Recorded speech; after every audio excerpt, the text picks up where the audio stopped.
Good afternoon, ladies, gentlemen. Welcome all. We're going to talk about footwork exercises. So, number one, considerations.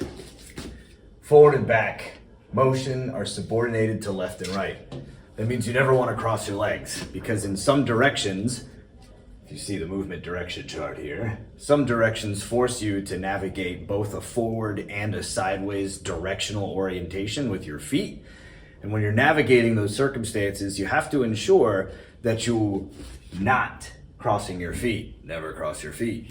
So, secondly, the best angles affect range as well. We always talk about utilizing range, level, and angle to the best of your ability. When you do that, you definitely provide yourself with more opportunity to be evasive, but moreover, you can also make very slight adjustments to your range and your range affecting each other so that you can be more evasive while maintaining the balance of offense and defense. And lastly, the 2 to 6 movement line, which is the one that you see here, marked in red, has the most immediate but most difficult range effect. That means if you move in the number 6 line here, what you're gonna see is you can create a huge amount of space while adjusting your angle very slightly. And I'm gonna show you what that means here shortly. Next, we're gonna go over why do we do footwork exercises. So footwork exercises create deliberate footwork.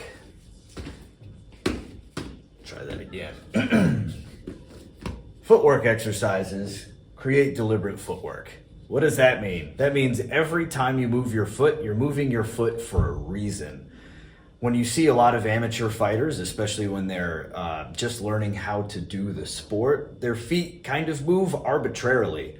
And that's never helpful when you're trying to engage an opponent. One of the surest ways to know whether or not a boxer knows what they're doing when you're at the gym and you see somebody on a heavy bag is if their feet come off the ground. If they throw a punch and their feet come up, they have no idea what they're doing. And there are fighters out there or people who are self-professed fighters that have awful footwork. There are even some professional fighters that have awful footwork. And I hate seeing that, so I'm here dedicating yet another video to creating good footwork. So, secondly, deliberate footwork is the first step to advanced boxing. If you can integrate what your hands and feet are doing, then you can separate what your hands and feet are doing. You always want to make sure that your punches are supported by what your feet are doing, but sometimes they have to operate independently of each other in a still supportive way, but not a way that's necessarily linked hand to foot, foot to hand. Number 3, being able to punch on both feet gives you access to more creative timing and freedom to throw punches at available openings. So sometimes you're not in a good foot position to be able to throw the punch that your opponent is presenting the opening for. If you've mastered the ability to throw any punch off of either foot by first working on cultivating relationship between in your hands and feet for every punch, and then going through the process of separating what the hands and the feet are doing because you've achieved a level of mastery by subordinating the hands to the feet, then you're going to be able to throw whatever punch you want with impunity at the target that your opponent presents. Number 4, eventually your feet and your opponent's feet will become your primary focus. As you get more advanced and you get more experience in boxing, you focus less and less on what the hands are doing because most of your defensive activity is going to become kind of automatic, but 2, it's going to be related to what your feet are doing. And you hear me say this quite frequently, that the cheapest form of head movement is good footwork. And when you know how to move your feet into the right position to throw the punches you want while still being evasive, then you don't have to concentrate so much on what your opponent's hands are doing. And again, just because I'm a sucker for repetition, footwork is the most efficient form of head movement. I say again, footwork is the most efficient form of head movement. So now we're going to go over a couple different footwork exercises, and I'm going to try to demonstrate them as best I can in this limited area I've got here so that you can see what I'm doing while I explain why I'm doing it.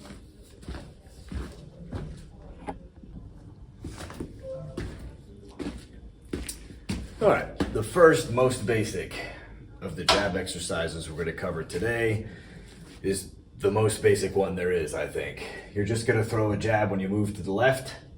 You're going to throw a jab on the left foot. When you move to the right, you're going to throw the jab on the right foot. So, it would look like this.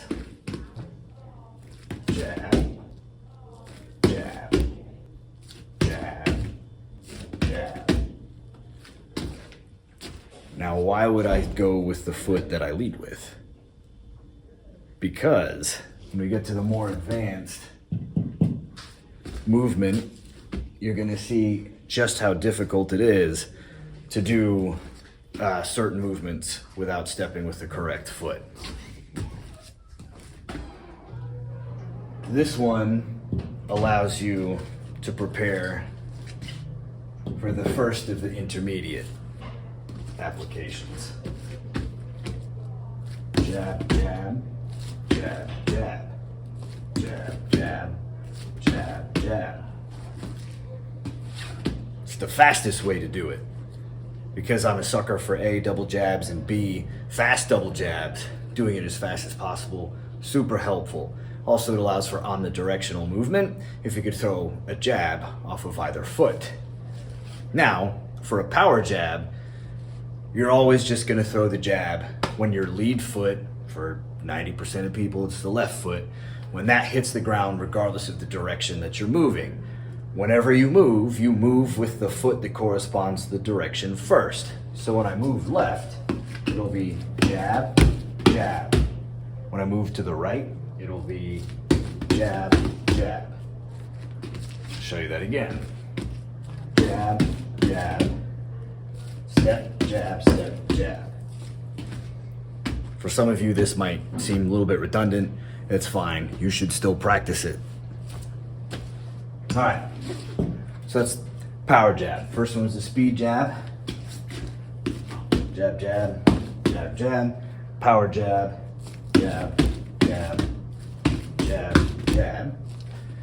Then we've got the mix, which is typically what I prefer. Because if I'm moving to the right, which I like to move to the right, I need to make sure that my hands are covering up that movement as well as possible. So usually I use power jabs in the advance and speed jabs in the retreat or moving to the right. So what does that look like? Jab, jab, jab, jab, jab, jab, jab, jab, jab, jab. Right? So if you want to do power, or you can go. The other thing is you could change up your rhythm if you can punch in any one of those combinations. And I'll show you a mix here.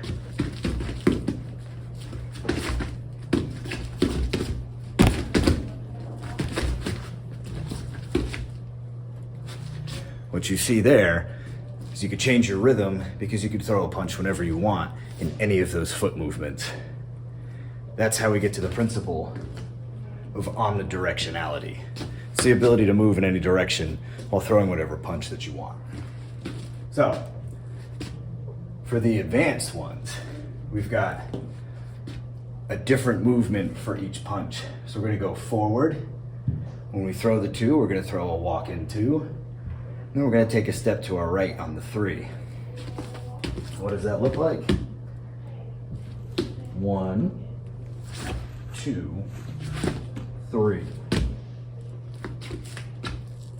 1, 2, 3. Trying to use small angles to stay in the frame here. But what you can see is the head coming offline, not only relative to the opponent, but also relative to my own body. Next one, we're going to advance on the 1 and the 2 and rotate out on the 3.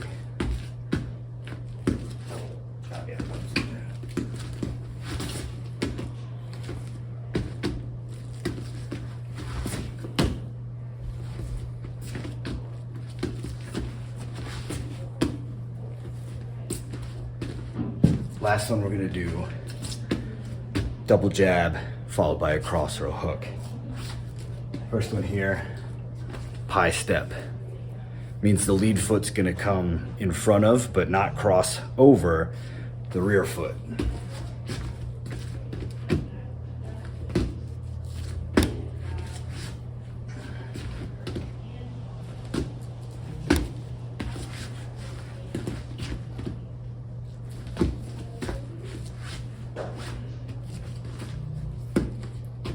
Basically wait till the right foot gets in place, throw the cross. The expert level, most difficult. We're gonna be moving this way, forward and to the right. One of the difficult ones.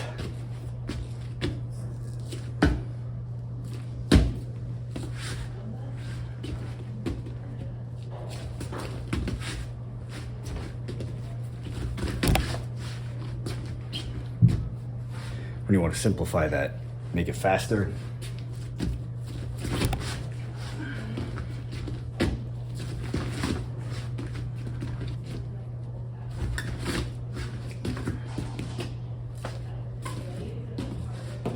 This next one, how you throw a really smooth as butter straight while you're assing out.